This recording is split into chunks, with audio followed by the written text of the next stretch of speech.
சோர்ந்து போய் பிள்ளைகள் வாழ்க்கையில இதெல்லாம் நடக்காது, இதெல்லாம் முடியாது, இப்படி நீங்க எதெல்லாம் குறித்து நீங்க சொல்றீங்களோ அந்த காரியத்துல கர்த்தரை நோக்கி நீங்கள் பார்க்கும் பொழுது, ஜெபிக்கும் பொழுது, உங்களுடைய பாரத்தை அவருடைய பாதத்துல கண்ணீரால நிரப்பும் பொழுது, நனைக்கும் பொழுது ஆண்டவர் உங்களுக்கு அற்புதங்களை செய்வார். எதெல்லாம் முடியாதுன்னு நினைக்கிறீங்களோ அதெல்லாம் அவருக்கு முடியும். அது லேசான காரியம். ஆமென், ஹல்லேலூயா. இந்த வேளையில நம்ம எல்லாரும் கண்களை மூடி ஆண்டவரை நோக்கி நம்ம ஜெபிக்க போகிறோம். ஆண்டவர் நம்மோடு பேசினார் இல்லையா? நம்முடைய ஜெப நேரத்துல தேவ பிரசன்னத்தை நம்ம காத்து கொள்ளணும், தேவனோடு கூட உறவாடணும், தேவன் பேசுவதை நம்ம கேட்கணும், அந்த பேசுகிற காரியத்துக்கு முதலிடம் கொடுக்கணும், கர்த்தருக்கு ஃபர்ஸ்ட் ப்ரிஃபரன்ஸ் கொடுக்கணும். பிரச்சனைகள் வரும் பொழுது அவரிடத்துல முதல்ல சொல்லணும். இப்படிப்பட்ட காரியங்கள் தான் அந்த தனி ஜெபத்தின் ஒரு மேன்மையான அனுபவம். ஆமென்.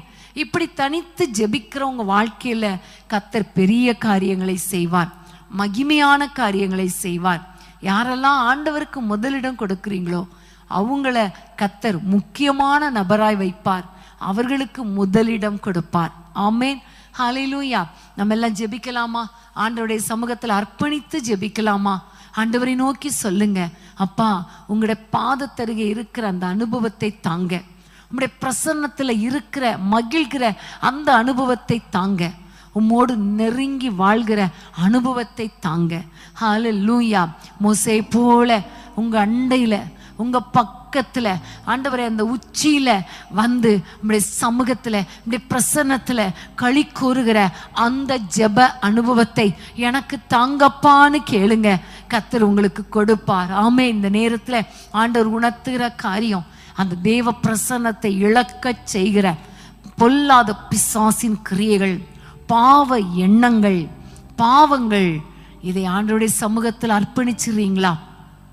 ஆண்டவரிடத்துல சொல்லுங்க, அப்பா உங்களுக்கும் எனக்கும் நடுவாக எந்த பாவமும் வேண்டாம் ஆண்டவரே, இந்த பாவங்களை எடுத்து போட்டுருங்க, உம்மிடத்துல ஜெபிக்க விடாதபடி, தனித்து வர விடாதபடிக்கு என்னை தடுக்கிற இந்த பாவத்தை எடுத்து போட்டுருங்கன்னு கேளுங்க. பரிசுத்தப்படுத்துங்கப்பான்னு சொல்லுங்க.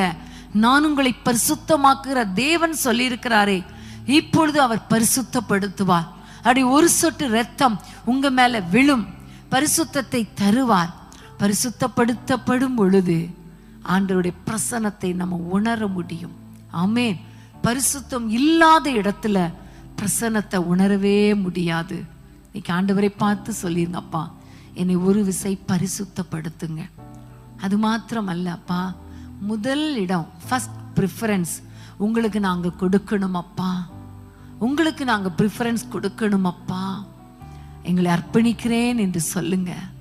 ஆண்டவரே, இதுவரைக்கும் உலகத்துக்கு முதலிடம் கொடுத்துட்டேன், குடும்பத்துக்கு முதலிடம் கொடுத்துட்டேன், வேலைக்கு, தொழிலுக்கு, பணத்துக்கு, அழகுக்கு, படிப்புக்கு முதலிடம் கொடுத்துட்டேன். இன்னைக்கு நான் உங்களுக்கு முதலிடம் கொடுக்க என்னை அர்ப்பணிக்கிறேன் அப்பா. அதிகாலையில முதல் மணி நேரத்துல உம்முடைய பாதத்துக்கு வரணுமே, உலக மனிதர்களுக்கு வேலை செய்வதற்கு முன்பாக உங்க சமூகத்துல வந்து நிக்கணுமே, காலையில உம்முடைய பாதத்துல வந்து நிக்கணுமே அப்பா. உங்களுடைய காரியத்துக்கு நான் முதலிடம் கொடுக்கணுமே. உலக பிரகாரமான அசாபாசங்கள், சிற்றின்பங்களுக்கு என் டைமை ஸ்பெண்ட் பண்ணாம உங்களுக்கு நான் முக்கியத்துவம் கொடுத்து உம்மோடு உறவாடணுமே. உங்களுக்கு கிருபை தாங்கப்பா, கிருபை தாங்கப்பா, கிருபை தாங்கப்பா. ஹல்லேலூயா. ஒப்பு கொடுத்துருங்க, ஆண்டவருடைய சமூகத்துல ஒப்பு கொடுத்துருங்க. அது மாத்திரமல்ல, எந்த பிரச்சனை வந்தாலும், எந்த போராட்டம் வந்தாலும் உங்களுடைய சமூகத்துல தான் முதல்ல சொல்லுவேன்ப்பா, உங்க பாதத்துல தான் முதல்ல என் கண்ணீரை ஊற்றுவேன் அப்பா, அதுக்கு பிறகுதான் மனுஷனிடத்துல சொல்லுவேன். இன்னைக்கு நம்முடைய கரத்தில் அர்ப்பணிக்கிறேன்னு சொல்லுங்க. இந்த ஜெப வேளை ஆசீர்வாதமாய் இருக்கும். அது மாத்திரமல்ல, ஜெப வேளையில உம்முடைய வசனத்தை வாசித்து, உம்முடைய வார்த்தையை கேட்டு, ஆண்டவரே நீங்க எங்களோடு பேசுகிறதை உணர்கிற வரைக்கும் ஆண்டவரே உங்களை விட்டு நான் எழும்ப மாட்டேன்ப்பா. நீங்க பேசினாதான் என்னை உங்களை விடுவேன்ப்பா. ஆண்டவரிடத்துல சொல்லுங்க. அன்றைக்கு யாக்கோபு சொன்னானே, நீர் என்னை ஆசீர்வதித்தால் ஒழிய நான் உங்களை போக விட மாட்டேன். நீர் உம்முடைய நாமத்தை சொல்லுங்க, போராடினானே, அதே போல நீங்க எங்க கூட பேசுங்கப்பா, எங்களை ஆசீர்வதிங்கப்பா, உங்க நாமத்தை வெளிப்படுத்துங்கப்பா, எண்ணில் இருக்கிற காரியங்களை எங்களுக்கு காட்டி கொடுங்கப்பா, குறைவுகளை நிறைவாக்குங்கப்பா, நீங்க பேசுங்கப்பா, நாங்கள் கேட்கிறோம் என்று சொல்லி ஆண்டவருடைய சமூகத்துல காத்திருக்கிற அந்த அனுபவத்தை தாங்கப்பான்னு சொல்லுங்க. கர்த்தர் அப்படிப்பட்ட கிருபையை கொடுப்பார். தனித்து தேவனோடு நீங்களும் ஆண்டவரும் நானும் ஆண்டவரும் அவர் அண்டையில அவருடைய பாதத்துல வாழ்கிற அவருடைய பிரசன்னத்துல இருக்கிற அந்த மகிமையான அனுபவம் உங்களுடைய உள்ள வாஞ்சிக்கட்டும், உள்ள வாஞ்சிக்கட்டும். ஹல்லேலூயா. நீங்க அப்படி தனித்து ஜெபிக்கும் பொழுது உங்க வாழ்க்கையில கர்த்தர் பெரிய காரியங்களை செய்வார். இன்னைக்கு வரைக்கும் மரியாளை குறித்து நம்ம கேட்டுட்டு இருக்கோமே, உங்களை குறித்தும் கர்த்தர் பேசுவார், உங்களை மகிமைப்படுத்துவார், உங்களை உயர்த்துவார், உங்களை குறித்து சாட்சி சொல்லுவார், சாட்சி சொல்லுவார். மோசேயை பார்த்து சொன்னாரே, தனித்து போன பொழுது இந்த 34ஆம் அதிகாரம் 10ஆம் வசனத்துல, பூமி எங்கும் எந்த மனுஷனிடத்திலும் செய்யப்படாத ஒரு பெரிய காரியத்தை நான் உன்னோடு கூட செய்வேன், நான் உன்னோடு கூட இருந்து நான் செய்யும் காரியம் பயங்கரமாயிருக்கும் என்று சொன்னாரே. அப்படி உங்களை உயர்த்துவார். தனித்து ஜெபிக்கிற அத்தனை பிள்ளைகளையும் கர்த்தர் உயர்த்துவார், உங்க குடும்பத்தை உயர்த்துவார். உங்களோடு கூட இருந்து அவர் செய்கிற காரியம் பயங்கரமாயிருக்கும். இன்னைக்கு அர்ப்பணிச்சிருவீங்களா? தனித்து ஜெபிக்க அர்ப்பணிச்சிருவீங்களா? ஃபர்ஸ்ட் ப்ரிஃபரன்ஸ் கொடுத்து ஆண்டவருடைய பாதத்துல காத்திருக்க அர்ப்பணிச்சிருவீங்களா? ஜெபிக்கலாமா? அன்பின் தகப்பனே, உம்மை நோக்கி நாங்கள் பார்க்கிறோம் அப்பா.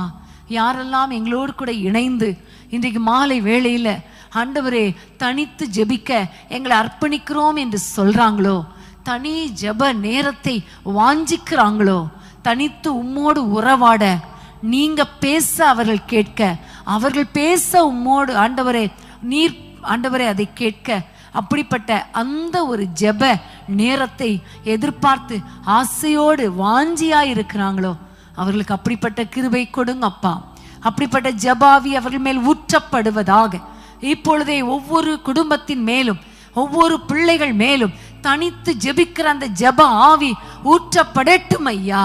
உடைய பிரசன்னத்தை காத்து கொள்கிற இருதயத்தை தாங்க, பிரசன்னத்தை தடுக்கிற பிசாசின் கிரியைகள், பரிசுத்தத்தை கெடுக்கிற ஆவிகளை கடிந்து அப்புறப்படுத்துகிறோம். எப்படிப்பட்ட பாவமும் ஆண்டவரே நம்முடைய பிள்ளைகளுக்கு இடையே வரக்கூடாதப்பா. பிரசன்னத்தை காத்துக்கொள்ள கிருபை தாங்க. நம்முடைய வார்த்தைகளை கேட்கிற அனுபவத்தை தாங்கப்பா. பைபிள் வாசிக்கும் பொழுது ஆண்டவரை தியானிக்கும் பொழுது நீங்க அவர்களோடு கூட பேசுவீராக. உம்முடைய வார்த்தை அவர்கள் கேட்கட்டும் அப்பா, உம்முடைய வார்த்தை அவர்கள் கேட்கட்டும் அப்பா. உங்க கையில ஒப்பு கொடுக்கிறோம் அப்பா. மரியாளை பார்த்து தெரிந்து கொள்ள வேண்டிய ஒரு பெரிய காரியத்தை, நல்ல பங்கை அவள் தெரிந்து கொண்டாள் என்று சொன்னீங்களப்பா. உமக்கு ஸ்தோத்திரம். அப்படியே உம்முடைய பிள்ளைகளை பார்த்து சொல்லுங்க, தேவையானது ஒன்றை மரியாளை போல நல்ல பங்கை தெரிந்து கொண்டாள் என்று சொல்லுங்க அப்பா. கிருபையாய் நடத்துங்க அப்பா. கிருபைக்கு ஒப்பு கொடுக்கிறோம் அப்பா.